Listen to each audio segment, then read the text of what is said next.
창세기 35장 9절 말씀입니다.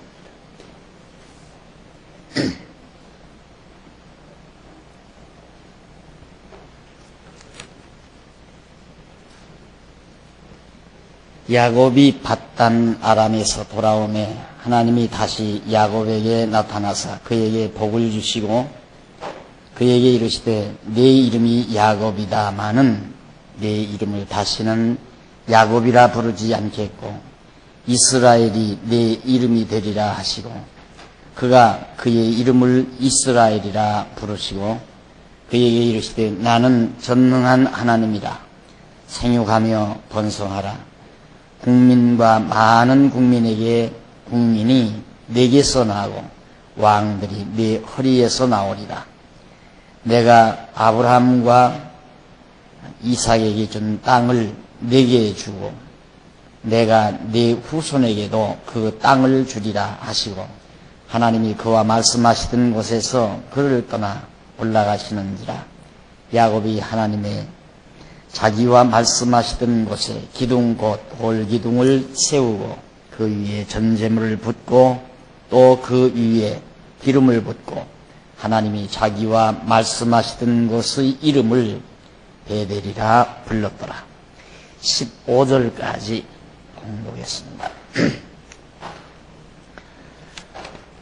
지금 우리는 조금 271페이지 교재를 펴시고 271페이지 거기 오시면은 제일 상단에 양쪽 가로 4번이 나옵니다. 그 4번은 야곱과 에서의 번창 내용이죠. 야곱과 에서가 번창한다. 예, 결국 하나님께서 야곱과 에서를 번창케 하시는 하나님의 섭리 내용이 바로 35장부터 36장 2장 사이에 나타납니다. 야곱과 에서를 번창시키는 이유는 하나님께서 이삭에게 언약하신 말씀 때문이죠. 이삭에게 하나님은 네 자손이 역시 번창하리라는 약속을 했습니다. 그렇기 때문에 이삭의 아들인 야곱과 에서도 번창을 해야 됩니다. 하나님께서 언약하셨으니까. 그래서 그 언약대로 야곱과 에서가 번창하는 내용 가운데 오늘은 하나님께서 35장 9절로 15절에 나타나는 하나님께서 야곱에게 국민과 왕과 땅을 언약하는 내용을 여러분에게 지금 봉독해 드렸습니다. 이제 성경을 읽을 때 여러분들이 들으신 대로 밧단 아람에서 야곱이 돌아왔죠. 돌아와서 하나님이 다시 야곱에게 나타났다고 했습니다. 그게 어디냐면 바로 베델이라는 곳이죠. 거기에 하나님이 다시 나타나셔서 하나님께서 야곱에게 복을 빌어줍니다. 지난 시간 우리는 야곱이 하나님의 명령을 따라서 베델에 단을 쌓은 내용을 살펴봤었죠. 베델에 단을 쌓고 하나님 앞에 제사를 했는데 거기에 이제 하나님이 나타나서 국민은 자손이죠. 국민이 많이 번창을 한다. 자손이 번창한다 그 말이에요. 그리고 막 왕들이 나온다. 또 뿐만 아니라 왕만 나오는 게 아니라 땅도 주겠다. 역시 3대 언약이죠. 자손, 땅, 통치 이 세 가지 언약이 하나님으로부터 야곱에게 주어지는 내용이 바로 이제 봉독해드린 35장 9절로 15절 내용입니다. 바로 이런 부분들이 성경의 맥을 전체적인 흐름의 맥을 이어가는 중요한 부분들이죠. 하나님께서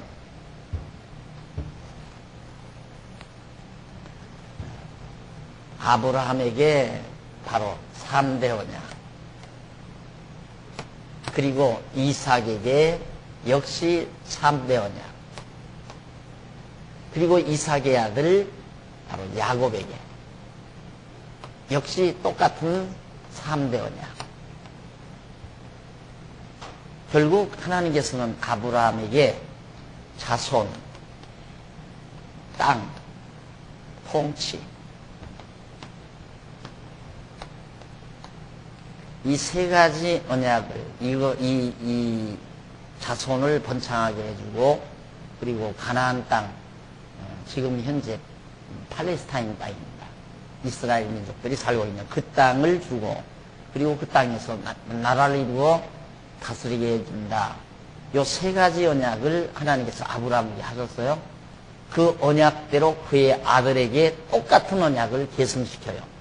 그리고 그 언약을 다시 아브라함의 손자 야곱에게 지금 계승시키는 내용이 9절로 15절에 나온다 이 말입니다. 이것이 창세기 내용의 맥이에요. 큰 줄거리, 그 내용상의 줄거리. 하나님은 세 가지 언약을 하시고 그 언약대로 이루어 가신다. 그러니까 36장, 지금 오늘 우리가 35장 공부하죠. 35장, 36장을 통해서 하나님께서 정말 언약하시는 내용이 이렇게 대대손손 아브라함과 이삭과 야곱에게 언약하셨다. 그래서 아브라함의 하나님, 이삭의 하나님, 야곱의 하나님이라는 말은 언약의 하나님이라는 뜻이에요. 언약의 하나님. 어떤 교사들이 말하듯이 아브라함의 하나님, 믿는 자의 하나님, 이삭의 하나님, 바치는 자의 하나님, 야곱의 하나님, 구하는 자의 하나님, 그런 뜻이 아니라 아브라함과 이삭과 야곱의 하나님은 바로 언약의 하나님이다. 언약을 세우시는 하나님이다. 그리고 그 언약대로 이루시는 여호와 하나님을 가리켜서 아브라함의 하나님, 이삭의 하나님, 야곱의 하나님이라는 호칭을 쓰게 됩니다. 그래서 앞으로는 자주 이제 그런 말이 나와요. 아브라함의 하나님, 이삭의 하나님, 야곱의 하나님 하고 그런 말들이 자주 나오게 되는데,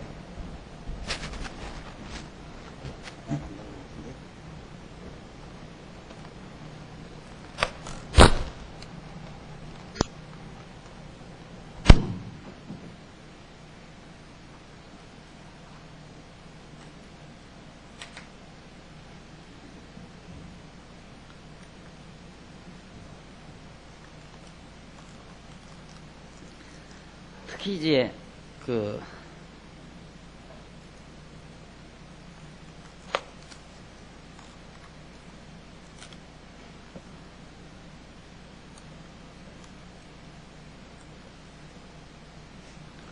안 나와요.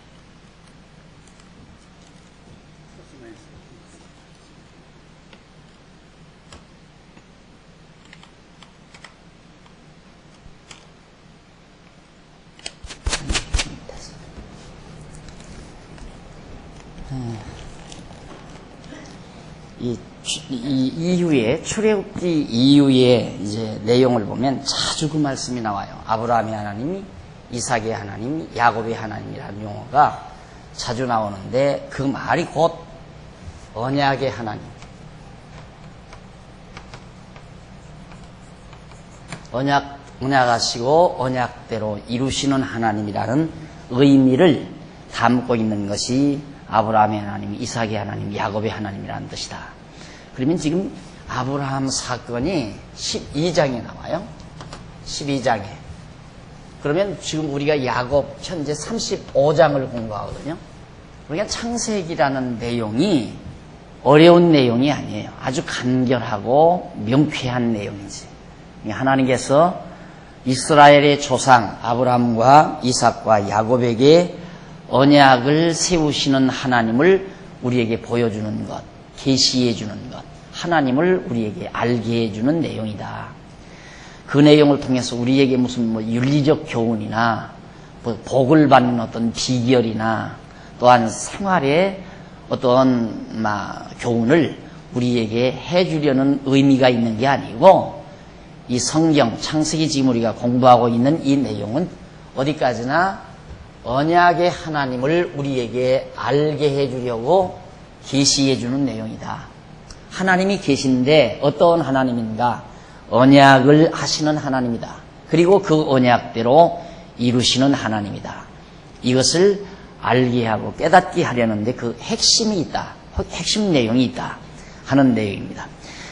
그래서 거기 이제 아까 읽어드린 대로 야곱이 밧단 아람에서 돌아오며 하나님이 다시 야곱에게 나타나서 그에게 복을 주시고 그에게 이르시되 내 이름이 야곱이다마는 이제 내 이름을 야곱이라 하지 말고 이스라엘이라 해라 하는 말입니다. 그럼 거기 조금 내려와서 본문을 한번 보십시다. 그 273페이지 성경 구절 35장 9절로 15절까지의 성경 그 밑으로 본문은 나오죠. 본문은 여호와 하나님께서 야곱에게 나타나서 새 이름을 주시고 3대 언약을 재확인하여 주셔서 야곱으로 돌 기둥을 세우고 그 위에 전제물과 기름을 붓고 베델이라 부르게 하시는 섭리 내용입니다. 하나님께서 이방 족속을 두려워하는 야곱에게 하나님과 겨루어 이김이라는 뜻이 있는 이스라엘이라는 새 이름을 주신다. 하나님과 겨루어 이겼다. 앞에서 야곱이 기도했다고 그랬죠. 환도뼈가 부러지기까지 기도를 했다. 그럼 야곱이 하나님을 이길 수 있는 방법은 바로 하나님의 언약을 근거해서 하나님이 이렇게 언약해놓고 나로 하여금 많은 자손이 번창한다고 하고 또 우리 할아버지의 하나님, 우리 아버지의 하나님이 나에게도 언약에 놓으시고 내가 지금 이 판에 약복강 나루터에서 형에게 죽어서 되겠습니까? 형에게 죽으면 되겠습니까? 이 말이죠. 그러니 하나님 나를 살려놔야 됩니다. 형 에서에게서 나를 구출해내야 됩니다. 누가 이기겠어요? 10번이라도 야곱이 이기는 거죠. 그 이겼다는 의미를 담은 것이 이스라엘이라는 뜻이에요. 이스라엘. 하나님을 이겼다. 오늘 우리들도 다 하나님을 이길 수 있는 자예요. 이긴다는 말은 자녀가 아버지를 이긴다는, 보통 우리들 그런 말 하잖아요. 자식 이기는 부모 없다고. 왜 그러냐면 사랑하기 때문이죠. 사랑하기 때문에. 하나님이 사랑하셔서 언약이기 때문에 그 언약을 붙들고 아버지에게, 하나님에게 겨루니까 하나님이 질 수밖에 없는 거거든요. 이것이 바로 이스라엘이라는 그런 의미를 포함하는 말이다. 그래서 이제 조금 더 내려가 보면 273페이지 밑에서 네 번째 35장 16절로 22절에 보면 라헬이 베냐민을 낳고 죽어서 에브라스에 장사되는 내용입니다. 이제 야곱의 아내 라헬, 레아 말고 큰딸 말고 작은 딸, 야곱이 진짜 사랑하는 아내였죠. 그 사랑하는 아내 라헬이 요셉 하나 낳았어요. 겨우 요셉 하나 낳았는데 마지막으로 막내동이 늦동이나 같은 거예요. 막내동이 베냐민을 낳고 죽어서 에브라스에 바로 그 라헬의 무덤이 있게 됩니다. 거기서 장사를 지내게 되죠. 그래서 그들이 베델에서 발행하여 에브라스에 이르기까지 얼마 길을 격한 곳에서 라헬이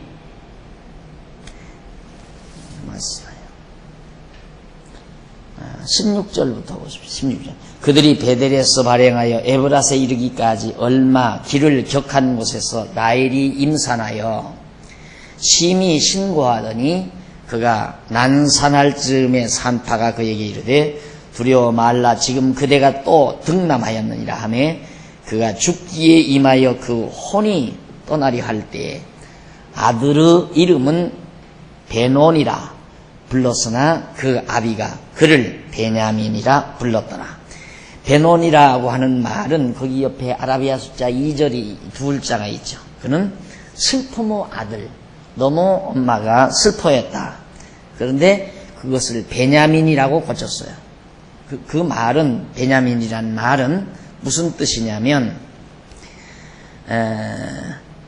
오른손의 아들이다. 오른손의 아들이다. 그러니까 굉장히 오른손 하면 이제 강한 쪽을 말하는 거죠. 승리하는 쪽, 강한 쪽. 그래서 매우 사랑하는 아들이다. 이런 의미에서 베냐민이라는 말을 붙이게 됐습니다. 베노니를 베냐민이라. 그렇게 해서 아들을 낳는데 여러분 꼭 성경에 보면 그래서 사람들이 그런 생각을 해요.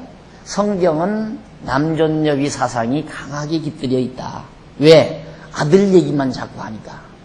아들 낳았다는 얘기는 하지만 딸 낳았다는 얘기는 별로 나오질 않아요. 어쩌다가 한 번씩 나오지 전혀 거의 안 나온단 말입니다. 근데 아들 낳은 얘기는 뭐 계속해서 나와요. 계속. 왜 그러는가? 바로 이것 때문에. 내게 자손을 주리라. 자손을 주리라. 그러니까 아들이 있어야 자손이 퍼지잖아요. 아들이 없으면 손이 퍼지지를 않으니까 그런 의미에서 아들 낳은 것을 얘기한 것이지 성경이 여자를 천대해서 여자 딸 낳은 것을 말하지 않는 건 아니에요. 지난번 우리 지난 주일에도 요즘 우리 열왕기상 주일날 낮에 공부하거든요. 낮에 공부하는데 거기도 그 아들 꼭 이 다음에 이제 이 아브라함의 자손 중에 야곱의 아들 가운데 유다, 여기 유다가 나오죠. 유다 자손에게서 그것도 역시 자손에게서요. 야곱이 자기 아들 유다에게 말하기를 내 후손에게서는 왕이 오리 떠나지 않는다 했는데 진짜 그 후손에게서 다윗이 나와요. 다윗 왕이. 이게 이제 이어지는 거예요. 그러니까 성경이 얼마나 간단하고 쉬워요. 그러니까 지금 우리 교회에서 성도대학 시작하면서 창세기부터 지금 35장까지 공부하신 분, 그리고 현재 우리 교회에서 지금 계속 열왕기상하 왕상이죠. 왕상 지금 공부하고 있는데 그 내용과 그냥 이어지잖아요. 연결이 쫙 돼버리잖아요. 그렇게 성경이 간단해요. 맥이 있잖아. 뚜렷한 맥이. 그러니까 성경이 아무리 두껍고 복잡한 것 같아도 아주 간단 명료하고 분명하게 되어 있어요. 그러니까 성경은 알면 다 알고 모르면 다 모르게 되어 있어요. 알면 다 알아요. 다 모를 걸 하나님이 왜 주겠어요? 그런데 자꾸만 교사들은 그 성경을 어떻게 인간이 다 아느냐. 그건 하나님의 말씀이기 때문에 다 알 수가 없는 거다. 그러니까 성경 너무 알려고 하지 말아라. 그건 하나님의 말씀이라 아무나 알 수가 없는 거다. 그런데 그게 답답한 얘기죠. 모를 걸 뭐하러 써놔요. 또 하나님께서 모를 말씀을 우리에게 왜 주느냐 그 말이에요. 알고 보면 너무너무 간단하잖아요. 자, 창세기, 출애굽기, 레위기, 민수기, 신명기, 여호수아, 사사기, 룻기, 사무엘, 상하, 열왕기, 상하, 거기까지 지금 여러분의 뇌리 속에 쭉 연결이 된다. 주일날 낮에 나와서 주일날 나오셔서 공부하시는 분들은. 그러니까 벌써 머리 빠르신 분들은 공부 안 해도 돼요. 여기 열왕기 상부터 그냥 하는 것만 해가도 돼요. 이 앞에 거 공부 안 해도 벌써 이어졌잖아요. 쫙. 그런데 이제 궁금하잖아요. 궁금한 게. 이어지기는 이어졌는데 어떻게 이어졌나. 그게 궁금하죠. 그래서 나오시는 거예요. 그래서 이제 계속해서 공부해 보시면은 하하 그렇게 해서 이 줄거리가 이렇게 이어지는구나.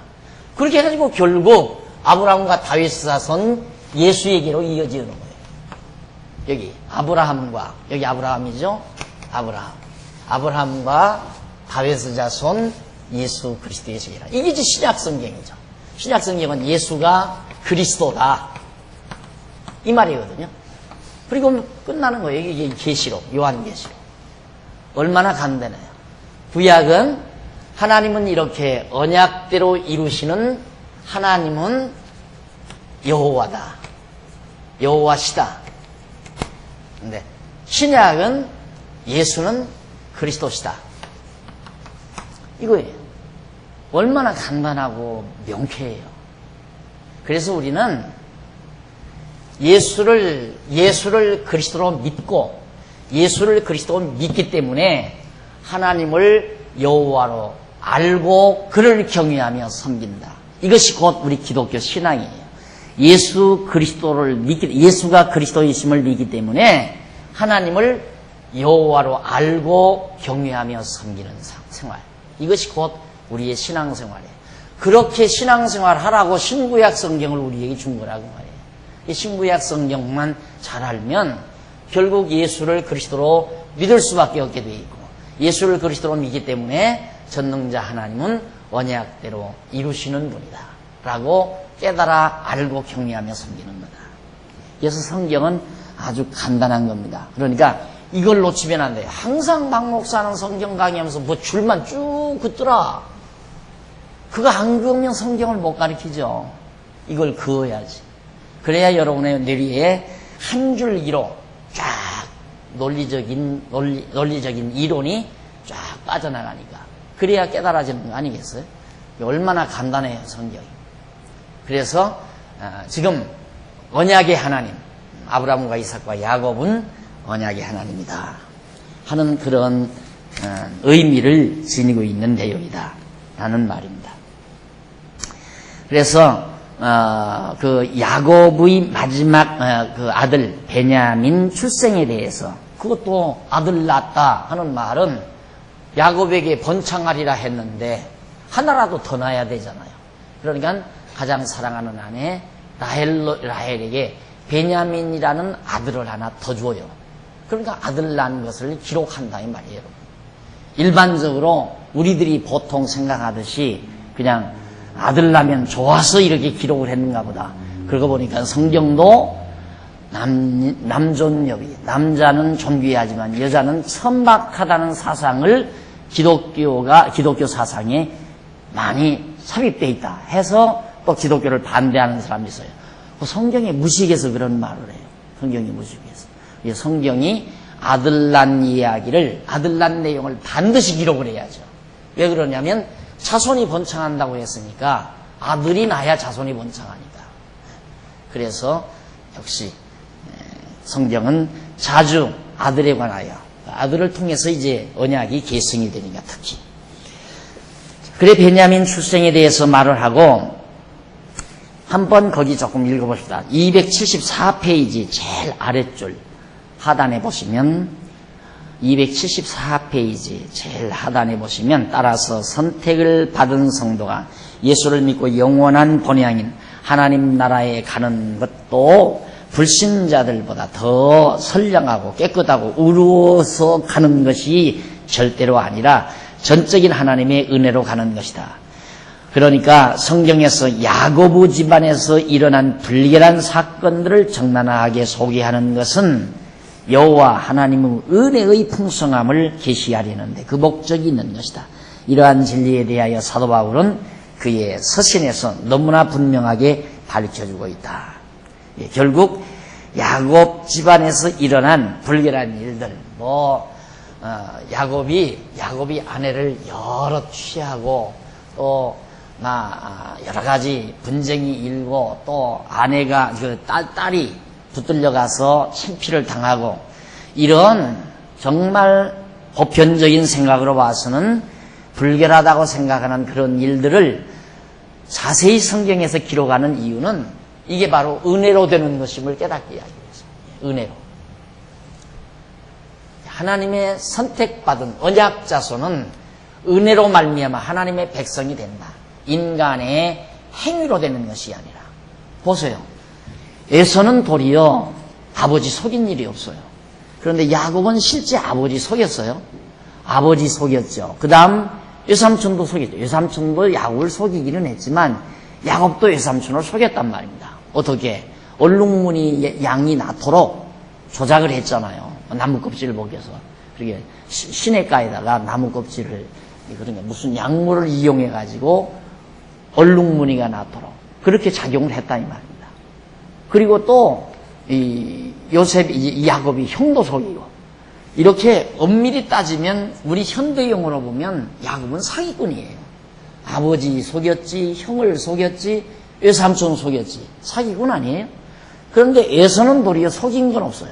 아버지가 하라는 대로 착실하게 산에 가서 사냥을 해다가 정직하게 음식을 마련해가지고 아버지에게 가지고 간 것뿐이에요. 그런데 에서는 저주를 받는 거고요. 에서는 하나님이 미워하고 야곱은 그래도 사랑하잖아요. 왜? 뱃속에서부터 형에게 사기치고 아버지에게 사기치고 외삼촌에게 사기치기 이전, 그런 행동이 있기 이전, 뱃속에 있을 때부터 하나님이 야곱을 사랑했기 때문에 야곱을 사랑해서 선택을 했어요. 그래서 언약을 맺었다 이 말입니다. 언약 맺은 언약의 말씀의 언약 자손은 하나님께서 행위 여하를 막론하고 하나님은 반드시 그를 붙드시고 은혜를 베푸신다. 그걸 우리에게 보여주고 있는 겁니다. 자, 거기 한번 조금 줄 바꾼데 보십시다. 275페이지 위에서 11번째 줄 바꾼데 보시면, 야곱은 자기 아들 루벤이 서로 서모 비라와 통간을 하였다는 사실을 들을 때 참으로 괴로웠을 것이다. 그는 조상의 땅으로 돌아오는 길에 너무나 많은 시련이 주어진다. 하란을 떠나올 때 외삼촌 라반의 추격을 당한 일과 형 에서의 충돌이 있을 뻔했던 일과, 지금 본문 말씀에 그런 일들이 다 나와요. 일과 세겜에서 딸 디나가 강간을 당하고 두 아들이 세겜성을 멸한 일과, 가장 사랑하는 아내 라헬이 아들을 낳고 죽는 일과, 아들 루벤이 서모, 자기 서모 비라와 통간을 하는, 자기 어머니와 통간하는 이런 수치스러운 일들이 발생하는 것이다. 그는 어렵고 수치스러운 일들을 통하여 많은 시련을 겪는다. 하나님께서는 야곱이 겪은 시련을 통하여 그의 믿음을 키워가시는 것이다. 그렇게 지금 쭉 나열한 아주 추악하고 더럽고 사악한 그런 일들이 야곱 집안에 돌아오는 길에 많이 일어나요. 하나님께서 왜 그렇게 하시는가? 우리는 보통 그러잖아요. 하나님의 언약 자손은 모든 일에 하나 어려움 없이 쫙 다 풀려가는 줄 알아요. 착착착착. 어려운 일이 자꾸 부딪히는 것은 언약 자손이 아닌 줄로 그렇게 착각하면 안 돼요. 하나님이 야곱에게 온갖 시련을 줘요. 왜? 믿음을 키워가시려. 그런 가운데서도 하나님이 끝까지 야곱을 버리지 아니할 때 야곱은 하나님을 은혜의 하나님으로, 언약을 지키시는 하나님으로 확신하게 되죠. 아, 이렇게 내 생활이, 우리 집안이 완전히 엉망진창이 돼도 하나님께서는 날 저버리지 않고 우리 집안을 버리지 않고 붙드신다고 하는 확신을 야곱에게 심어주기 위한 것입니다. 그런데 자꾸만 성경을 놓고 도덕 설교를 해서 되겠어요? 도덕적인 설교. 자꾸 우리들의 행동이나 강요하고 우리들의 공덕이나 자꾸 세우게 교육을 하고, 여러분들이 그렇게 해서는 상급을 못 받고 그렇게 해서는 하나님의 사랑을 못 받고, 하나님의 사랑을 받으려면 이렇게 착하게 살아야 되고 선하게 살아야 되고 하나님 앞에 충성도 해야 되고, 이것이 대부분의 내용의 핵심이죠. 성경은 안 그래요. 그렇지 않아요. 하나님이 일단 언약을 세우시면 언약 자손을 이렇든 저렇든 관계없이 행위가 아무리 험살우져도 하나님은 그 언약 자손을 버리지 않는다. 그래서 다윗이 그렇게 노래하잖아요. 하나님께서 우리의 죄악을 감찰하실 텐데 누가 주 앞에 설 수 있사오리까? 사유하심이 주께 있으면 나로 하여금 주를 경외케 하심이니이다. 하나님이 우리 인간들의 죄를 다 감찰하신다면 한 사람도 하나님 앞에 설 자가 없다 이거예요. 아무도 없는데, 그런데 하나님이 죄를 다 용서해줘 버린다.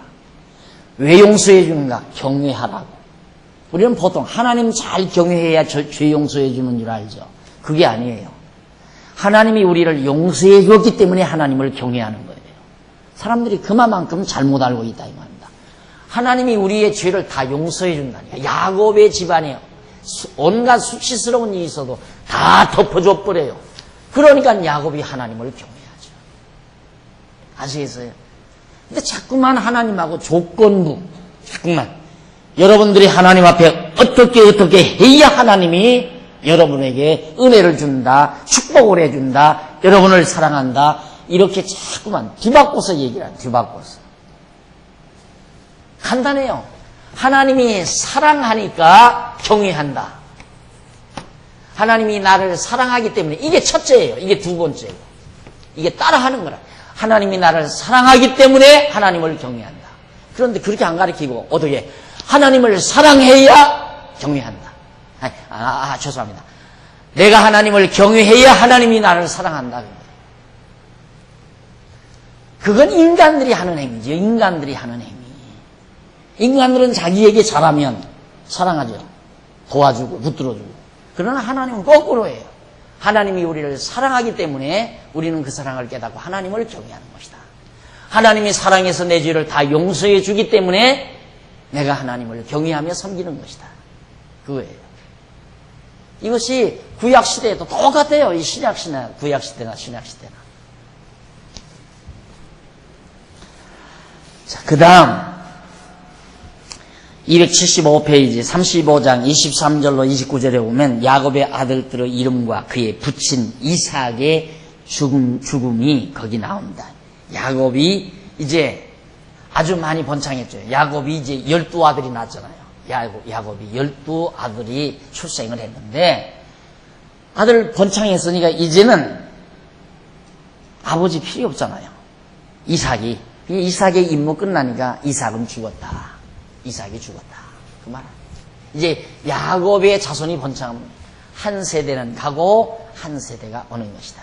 그러니까 우리가 보십시다. 인간이 이 세상에 살면서 자손을 낳고 그리고 살다가 늙어 죽는다. 단순히 그것이 다라고 한다면 다 헛된 거죠. 다 헛된 거예요. 오늘 아침 제가 이렇게 나오려고 이제 강의를 하려고 나오다 보니까 백장로님 생각이 나요. 백장로님 생각이. 하신 또 이옥군 권사님 우실라. 백장로님 생각이 나는데 생각을 하면서 무슨 말을 했느냐면 그렇게 엊그저께까지만 온 교인들이 백장로님의 아픈 것에 대해서 생각을 하고 왔는데 간지 이제 한두 주일밖에 안 들었잖아요. 근데 자꾸 우리 뇌리에서 다 잊어지려고 한다 이 말이에요. 잊어지게 돼 있어요. 벌써 이 권사님도 이제 한두 달, 두서너 달, 몇 달 가면 그냥 백장로님이 언제 계셨더냐고 다 잊어버리게 돼 있어요. 솔로몬이 그 말을 하는 거예요. 살면 뭐하냐. 살다가 죽으면 후대 사람들이 하나도 기억해 주는 것이 없다 이거예요. 그걸 논해요. 솔로몬이. 그래서 우리 인간이 이 세상에 자손을 낳고 먹고 마시며 즐기며 사는 거 다 헛되고. 왜? 죽으면 다 끝나니까. 그러면 왜 하나님이 나고 죽고 또 나고 죽고 또 나고 죽고 이런 역사 섭리를 왜 하시는가? 이제 해답 떨어지죠. 여러분 그 해답 나오죠. 그러니까 내가 이 세상에 살고 먹고 마시며 출세하고 사는 그 자체가 중요한 것이 아니라 그런 삶을 통하여 누구를 계시하신다고요? 하나님이 여호와이심을 계시하시는, 그래서 이 세계를 계시세계라고 해요. 지금 우리가 살고 있는 이 세계, 지금 우리가 살고 있는 이 역사, 이게 다 하나님 계시다 그 말이에요. 하나님이 당신을 드러내기 위해서, 계시하기 위해서. 거기에 의미가 있는 거예요. 안 그러면 의미가 없어요. 다 헛된 거예요. 죽으면 끝난다니까. 만사 다 끝나요, 죽으면. 아들이 아무리 출세를 해서 대대손손 그 집안이 잘 된들 조상이 무슨 덕이 있겠느냐. 이만 다 죽었는데, 죽어버렸는데. 기억도 안 해요. 다 제잘나서 그러지. 그래서 잘나면 자기가 잘나서 성공한 거지 조상 잘나서 성공했다고 생각하는 사람 별로 없거든요. 다 잊어버리죠. 우리 집 아이들 또 산소에 데리고 가면 할아버지 이름자 알려고도 안 해요. 할아버지 이름자도. 증조 할아버지는 더더구나 알려고 하지도 않고 쳐다도 안 봐요. 가서 그 비석을 쳐다도 안 봐. 그리고 겨우 이제 생각한다면 비석대에 있는 저희들 이름이나 좀 확인하려고 그래요. 그게 무슨 필요가 있어요. 한동안 나는 기억하겠죠. 전라준 아버지니까. 그러니까 그것도 한 세대 가면 끝나요. 그래서 매장 문화에 대해서 지금 부정적인 생각들을 많이 가지기 때문에 화장들을 다 하잖아요. 한 40, 50년 전만도 안 되지요. 어디 화장, 그건 상사람의 집안에서나 화장이 있지. 어디 양반의 집안에 화장이 있어요. 그런데 이 문화가 점점 개인주의로 흐르다 보니까 자식들이 부모 생각 안 하니까 저거 공연히 날 묻어두고 왔댔자 풀밭 떼버릴 거고 온갖 산짐승들이 와서 거기에서 그냥 보금자리 틀고 그런 아주 다 황폐해질 거니까 그럴 바에야 깨끗이 태워버리자. 이 생각들을 많은 사람들이 하게 되는 거죠. 그러니까 이 세상에 사람이 태어나서 자손 낳고 또 죽고 또 자손 낳고 죽고 하는 이런 모든 인류 역사 모두가 다 하나님 당신 자신을 계시하시기 위한. 일찍이 노아시대 그랬잖아요. 노아시대 하나님께서 노아 할아버지에게 셈, 함, 야벳의 후손이 이 세상 땅 전체에 편만해져서 셈의 후손은 어떻고 야벳의 후손은 어떻고 또한 함의 후손은 어떻게 된다는 걸 다 예언 다 했잖아요. 지금 세계 인류가 노아의 세 아들의 후손이거든요. 후손이 계속 번창해서 노아에게 언약된 대로 인류 역사가 이루어져 가야 되잖아요. 그러면 그게 뭔가? 그게 하나님이 여호와이심을 계시하시는 내용. 거기에 의미가 있는 것이다. 그래서 우리 세계관에서 바로 계시로서의 가치가 있다. 이 세계란 하나님 당신을 계시하는 것으로서의 가치가 있다라고 말하는 이유가 거기에 있는 겁니다. 그러니까 지금 하나님께서 야곱의 아들들 12아들 낳고 나니까 바로 이삭이 죽어버려요. 그 다음에 12아들들이 이제 장가들어서 번창하기 시작하면 야곱도 죽어요. 왜? 하나님의 언약은 이루어 가야 되니까. 문제는 이 후손이 많이 번창하는 게 중요한 것이지 조상들이 살아서 계속 누리는 게 중요한 게 아니다 이 말이에요. 하나님의 언약이 이루어지는 것이 중요하지. 그래서 이삭의 죽음 내용이 29절까지 소개되고 있습니다. 그 다음 넘어가서 276페이지 아랫부분에 보면 36장 1절로 19절 내용이 나와요. 36장 1절로 19절 내용. 거기 보면 에서의 자손들과 그 족속들에 대한 족장들의 명단이 쭉 나옵니다. 에서 지금까지는 야곱의 후손이 나왔죠. 이제는 이삭의 아들 가운데 에서 후손, 에서는 어떻게 번창했는가?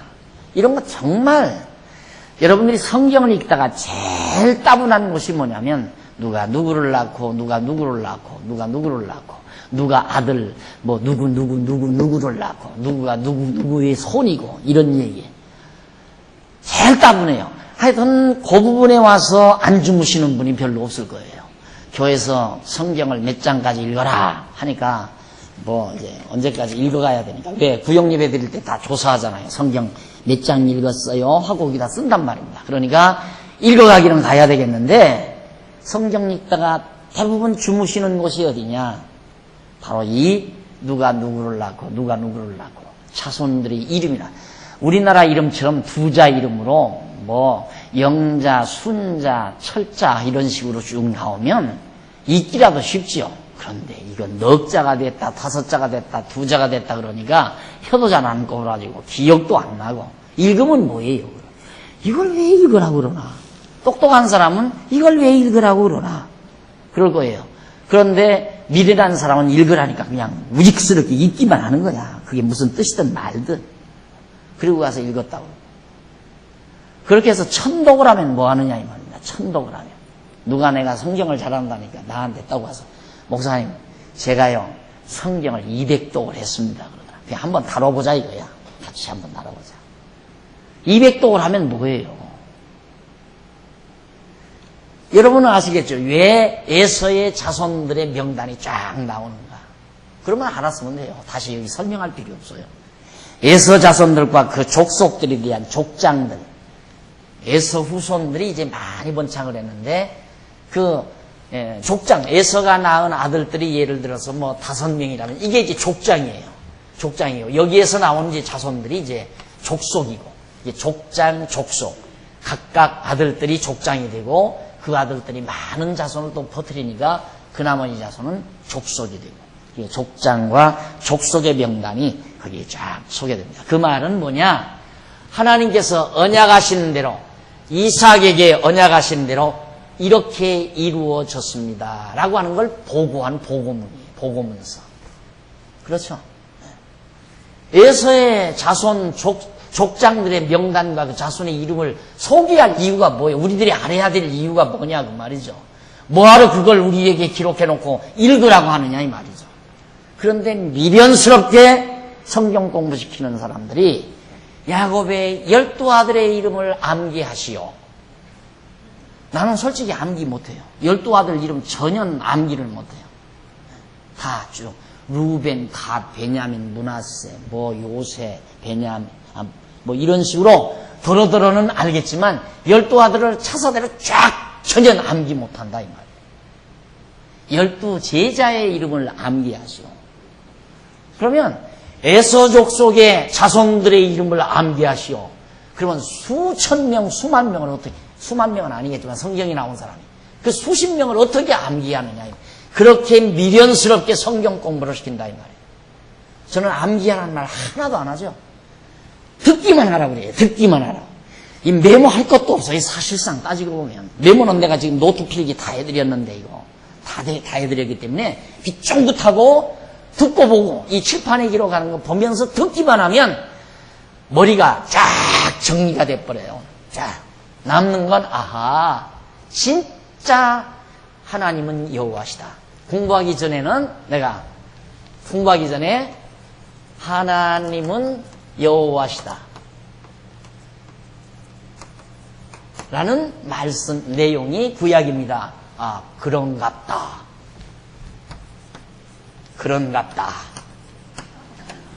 이렇게 하면 돼. 처음에 얘기하는 그런갑다. 그런데 지금 공부하면서 진짜 그렇구나 이러면 되는 거예요. 여기서는 그런갑다 하다가 공부를 하면서 야, 진짜 그렇구나. 그건 공부 다 한 거예요. 그래서 여러분들이 성도대학 졸업자는 졸업시험은 아주 간단해요. 졸업시험 퀴즈는. 정말 하나님이 여호와로 믿어지는가? 그럼요. 하나님은 여호와이심을 확실히 믿습니다. 그거만 끝나는 거예요. 성경 공부가 그걸로 끝나는 거예요. 구약 성경 공부가. 신약에 들어가면 예수는 그리스도가 그거고. 그러니까 계속 그거 확인시키는 거거든요. 결국. 에서자손을 무엇 때문에 기록해 놔요? 갑자기 야곱의 집안에 복잡다단한 얘기를 하다가 갑자기 왜 에서 집안 얘기를 하느냐 이 말. 그것도 에서 집안의 족보 이야기를. 하나님이 이삭에게 언약하신 대로 봐라. 그대로 하나님이 이루시지 않았느냐. 그걸 확증해주는 내용이라는 말입니다. 그 말은 내가 여호와임이 분명하지 그 말이죠. 나 하나님이 언약대로 이루시는 여호와이심이 분명하지 진짜 그렇구만요. 근데 뭐 필기예요? 메모할 것 없잖아요. 그냥 듣고 진짜 그렇구나 이러면 되지. 자, 그러면 진짜 그렇구나. 그럼 하나님 여호와이심을 알면 뭐합니까? 천만의 말씀. 이런 하나님을 아는 데로부터 이제 모든 지혜가 열려요. 모든 만사 만물에 대한 지혜가 쫙 열린다 이 말이에요. 이런 하나님을 아는 지혜. 그래서 이 지혜가 지식의 근본, 모든 지식의 근본이다. 하나님의 여호와를 아는 것이 지혜의 근본이다. 지혜가 열려요.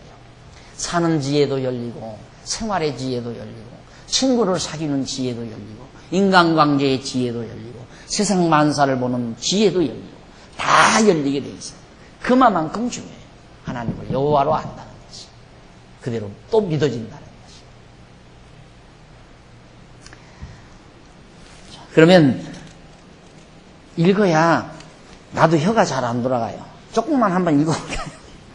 거기 한번 조금만 36장 에서 곧 에돔의 대략이 이러하니라. 에돔 족속의 대략적인 그 족속들의 명단이 이렇다. 에서가 가나안 여인 중 헷족속 중 엘론의 딸 아다와 히위 족속 중 시므온의 딸 아나의 소생 오홀리바마를 자기 아내로 취하고 또 이스마엘의 딸 느바요스 누이가 바스맛을 취하였더니 아다는 엘리바스를 에서에게 낳았고 바하스는 루엘을 낳았고.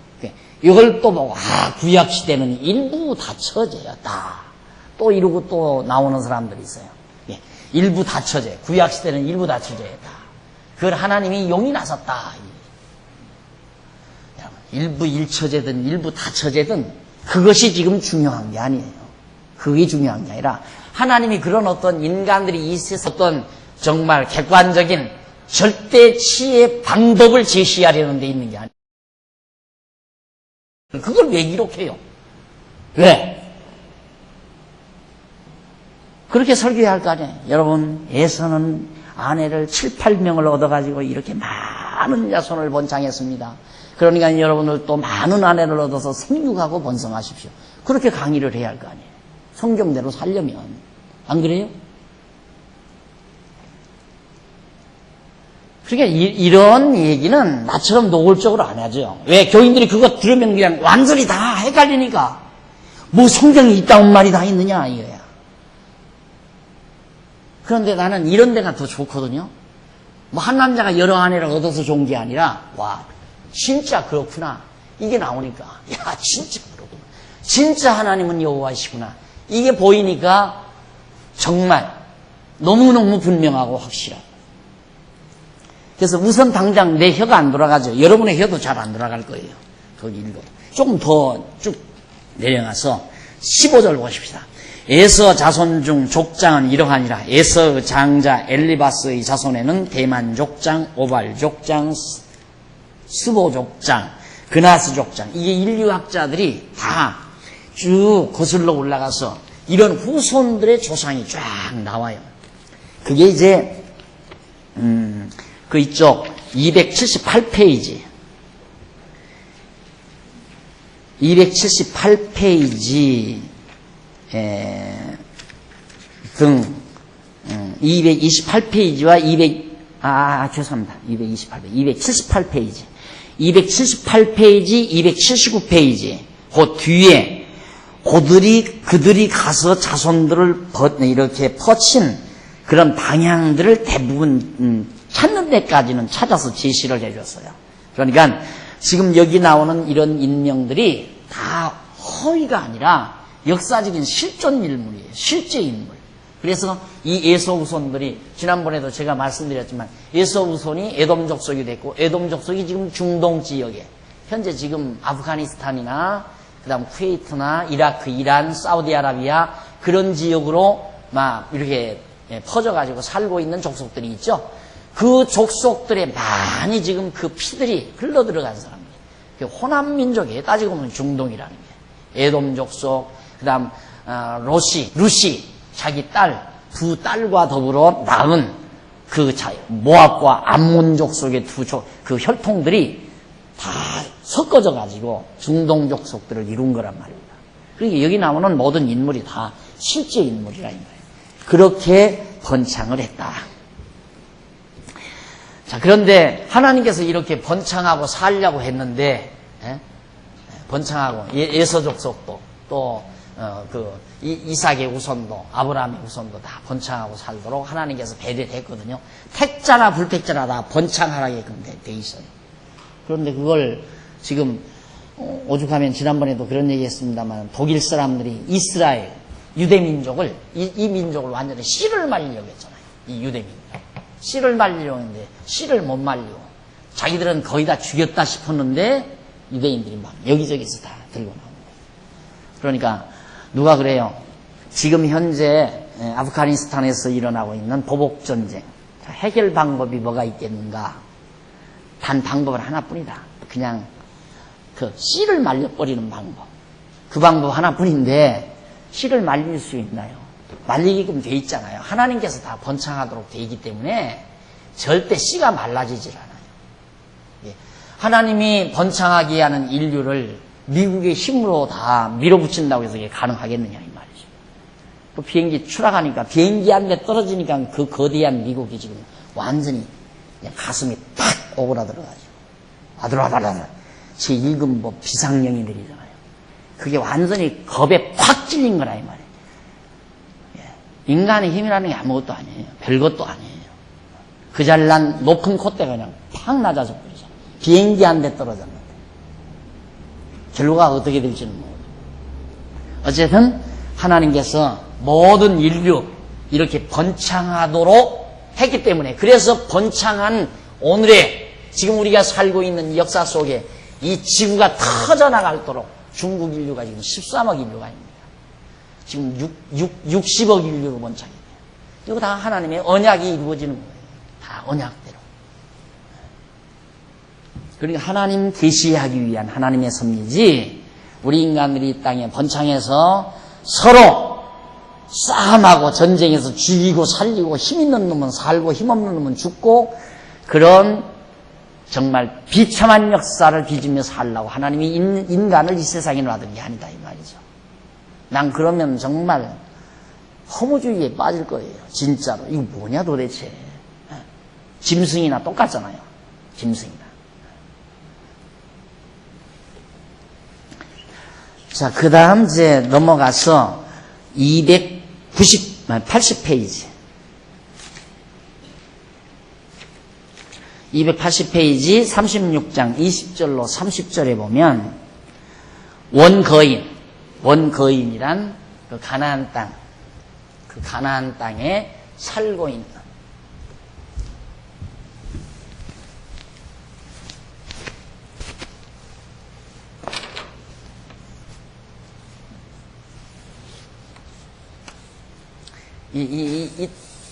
지금 그 야곱이 살던 한번 보십시다.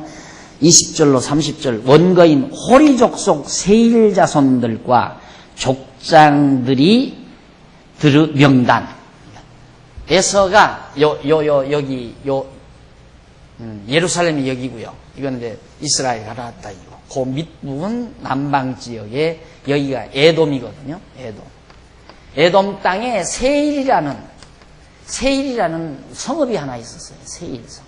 그러니까 세일에 전부터 살고 있는 기본 그 거주인들이 있었다 이 말입니다. 에서 자손 말고. 그러니까 에서 자손과 또 세일에서 살고 있는 원거인과 함께 얼버무려져서 결국 혼합족속을 이루죠. 결국은.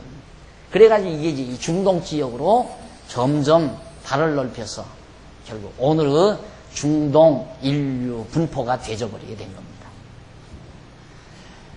자, 그래서 그 원거인 호리족 속 세일 자손들과 족장들의 명단, 그거 왜 그러는가? 저들도 에서족 속, 에서 후손들의 번창에 한 몫을 담당했으니까. 다 섞어지니까 더 많이 번창할 거예요. 더 많이. 엄청나게. 그래서 이제 그 족속들의 명단이 거기 나오고요. 그 다음 281페이지 36장 31절로 34절은 에돔 땅 왕들과 에서에게서 나온 족장들의 명단. 여기 에돔 땅의 왕들. 지금 야곱은 이 땅에서 번창을 하는 거예요. 이 가나안 땅에서 여기서 번창하고, 에돔은 지금 여기서 번창하는 거예요. 여기서 번창하고 여기서 번창하고. 왜? 야곱에게는 이 땅을 주기로 약속을 했고, 이삭이 야곱에게 복된 대로 이 땅을, 이게 이제 하나님께서 아브라함에게, 야곱의 할아버지 아브라함에게 약속한 땅이거든요. 그러니까 그 땅은 야곱이 가져요. 그러나 에서는 거기서 쫓겨나가지고 결국 저 밑바닥에, 이게 아주 건조한 땅이에요. 여기가 산악시대고 아주 건조한 땅인데, 이 건조한 땅을 에서가 가지고 살면서 번창하니까 여기서만 살 수가 없잖아요. 그러니까 동방 쪽으로 길을 트는 거예요. 이쪽. 그래서 결국 오늘의 중동의 인류 분포를 이루는데 기여하게 되죠. 그래서 이제 에돔 땅 왕들과 에서에게서 나온 족장들의 명단을 쫙 거기 소개하고 나옵니다. 그만큼 에돔 족속, 에서 후손, 에돔 족속이라고 해요, 나중에. 에돔 곧 에서의 후손이라고 했잖아요. 예, 그들의 번창 내용을 기록한 것입니다. 자, 그러면 여기서 282페이지, 그 줄 바꾼 데 나오죠? 일곱 줄 지나서, 위에서 7칸 지나서 한 줄 떼가지고 줄 바꾼 데. 여기서 지금까지 앞에서 살펴본 내용을 종합적으로 간결하게 정리를 해본다는 얘기입니다. 창세기 29장에서 36장 내용은 여호와 하나님께서 야곱에게 주신 복과 언약을 이루어 주시는 섭리 내용으로, 타양에서 야곱의 자손이 번창하여 언약의 땅으로 들어와 숫꽃과 세김을 정복하여 에서와 같이 번창하는 내용이라는 것이 분명하게 확인이 됐습니다. 그러니까 지금까지 이제 강의한 내용이 29장에서 36장, 오늘 36장 했잖아요. 36장. 그럼 29장에서부터 36장까지가 야곱의 번창 내용이었다, 그 말이고요. 그 다음 창세기 27장에서 36장, 27장에서부터 36장까지는 앞으로 조금씩 더 당겨가요. 36장까지는 내용은 여호와 하나님께서 아브라함과 이삭에게 세우신 3대 언약을 야곱으로 계승하게 하시려는 섭리 내용이었다. 야곱에게, 이삭에게 언약한 것을 야곱에게 계승하는 내용. 이게 계승됐잖아요, 지금. 우리가 공부한 대로 보면 야곱에게 계승된 내용이었다. 그 다음 밑에 또 줄 바꾼 데 보면 12장에서부터 36장까지 여기서부터 36장까지 전체 내용이 뭐냐, 요약 정리를 하면 여호와 하나님께서 선민의 열조에게 3대 언약을 세우시는 섭리 내용으로 아브라함과 3대 언약을 세우시고 그 언약을 아브라함의 아들 이삭에게 계승시켜 주시고 그 언약을 이삭의 아들 야곱에게 계승시켜 주신 섭리 내용이라는 것이 분명하다. 그러니까 12장에서부터 36장까지가 아브라함에게 3대 언약 세워가지고 이삭에게 계승하고 이삭에게 계승된 언약을 그 아들 야곱에게 계승한 내용이 분명하다. 얼마나 간단해요. 12장부터 36장까지가 그런 내용이에요. 그리고 이제 283페이지 이 부분 언제나 여러분 아주 중요한 부분이니까 여기서 지금까지 앞에서 살펴본 내용을 총정리한다. 이 총정리 부분은 여러분들이 가끔 한번 읽어서 확인해 보는 게 좋습니다. 283페이지 제일 위에 보면 창세기 1장에서 36장까지 더 올라가요. 이제 1장에서부터 36장까지 여기는 어떤 내용인가? 여호와 하나님께서 3대 언약을 세우시는 섭리 내용으로 인류의 시조인 첫 아담에게 실체적 3대 언약을 세우시고 이스라엘 선민의 열조에게 모형적 3대 언약을 세우시는 섭리 내용이라는 것이 분명하다. 자, 여기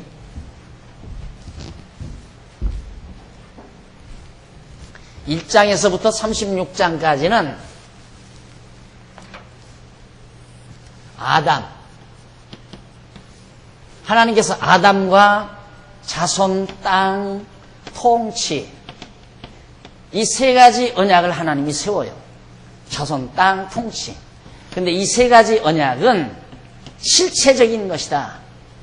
실체적이란 말은 무슨 뜻이냐면 가장 아담에게 최초로 이 지상에, 이 땅에 본격적으로 실체적으로 언약을, 그러니까 아담의 자손을 번창시키고 땅을 주고 다스리게 온 세상을 다 이걸 하나님이 언약을 하셨는데 이 언약은 장차 첫 아담이니까 둘째 아담 예수 그리스도를 통해서 이루실 언약이에요. 이 아담에게 이건 첫 아담이고 첫 아담, 여기는 이제 둘째 아담이에요. 둘째. 그러니까 하나님께서 그래서 이걸 실체적이라고 그래요. 아담을 만드시고 아담에게 언약한 것은 장차 아담의 자손인 예수 그리스도를 이 세상에 보내가지고 그리스도를 통하여 그리스도의 씨로 생육하고 번성하게 하고 중생하고 거듭나는 많은 성도들이 생육하고 번성케 해서 온 땅 끝까지 복음이 증거되어 그 다음 하나님의 나라로 통치하도록 하나님께서 아담에게 언약을 한 거예요. 그러니까 이 언약이란 이 다음 둘째 아담 예수 그리스도가 오셔서 완벽하게 이루실 실체적인 거예요. 실질적이고 실체적이고. 그런데 이렇게 언약된 것을, 이렇게 하나님이 언약하신 것을 이루실지 안 이루실지 누가 어떻게 알아요?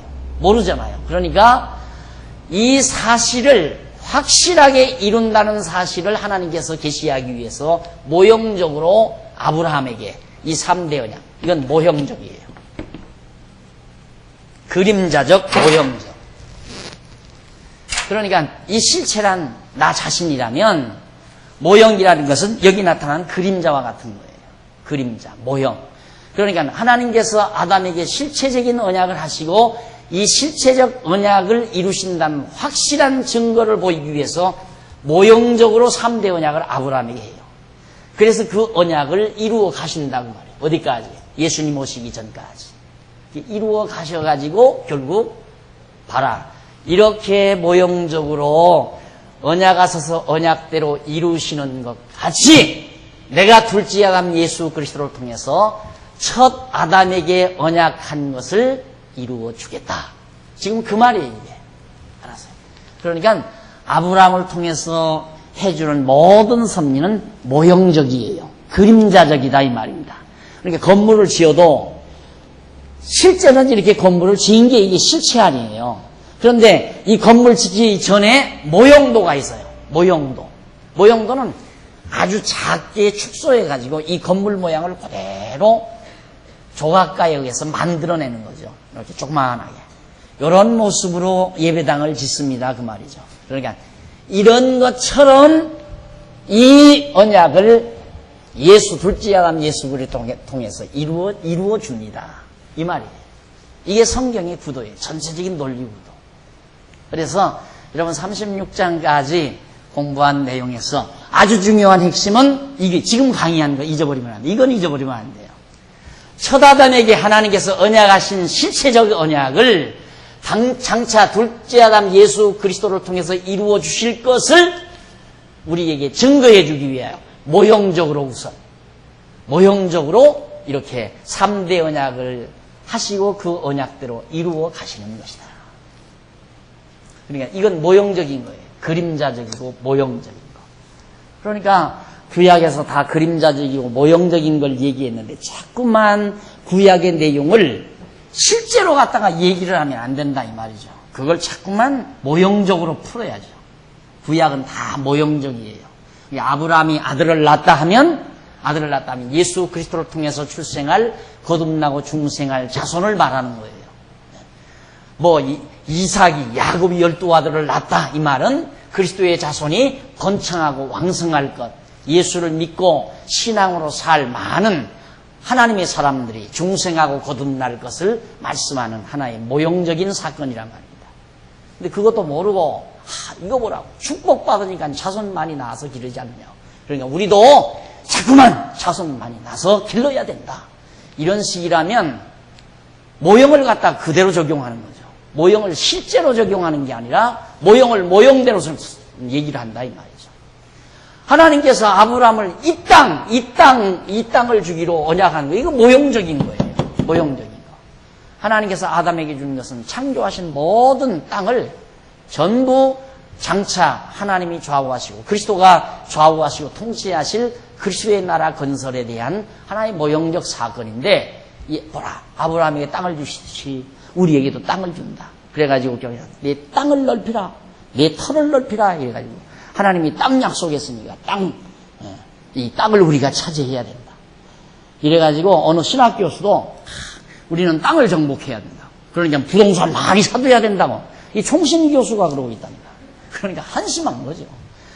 그런 사람들이 어떻게 교수가 돼가지고 학생들을 가르치는지 나 알다가도 모르겠어요. 아니 구약시대에 아브라함이 땅 정복했다고 해서 지금 우리 믿는 성도들이 땅을 자꾸 사야 한다 이거예요. 땅. 그러니까 그건 모형인지를 모르니까 그런 말을 하는 거거든요. 모형이에요. 그래서 실체적 3대 언약, 모형적 3대 언약 이 두 말은 꼭 잊지 마십시오. 실체적인 3대 언약의 대상은 아담이었고 모형적인 3대 언약의 대상은 아브라함이었다. 그래서 이 실체적인 언약을 이루어 주실 것을 우리에게 확실히 계시하기 위해서 모형적인 언약을 모형적인 언약을 하나님께서 이루어 주시는 것이다. 이스라엘 민족을 하나 이렇게 모형적으로 택해가지고 아브라함을 택해가지고 한 국가를 이루어서 다스리게 만들어 주신 것이다. 이렇게 해서 일단은 한 곱이 지났습니다. 다음 차 한 잔 드시고 284페이지 넘어가서 제2장 이제는 자손 언약 성취 섭리입니다. 이 언약이 여기까지 개성이 됐으니까 야곱까지 개성됐으니까 이제 하나하나 자손 언약을 성취해주고 땅 언약 성취하고 통치 언약 성취하는 내용으로 성경이 이어져요. 차 한 잔 드십시다.